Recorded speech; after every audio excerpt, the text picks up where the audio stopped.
léegi xaaral demaat ci xaw rek faaw ray na yenaw mun tam na yàlla ci tuut naay fantaak naay mas na ko mun na ci toogalay mineral sa ay tuut tanar Jesus Christi pasal tanar la istrian na ko dina de kantelhawa le tikna ci tahawa Tuhan yang hamaria terkena pabriana Martoya.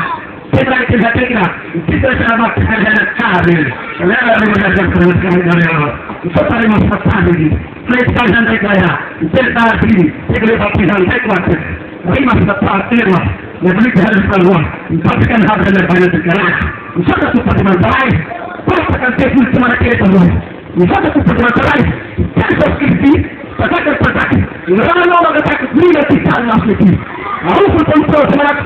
Betul betul. Betul betul. Jika pun, jika pun, tak ada yang tahu.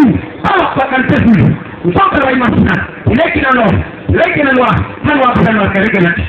Lagi masukkan apa? Semua semua tujuan, pencakupan. Maka kita mesti mendengar nilai sini sana kan. Hari ini masuk. Hari ini.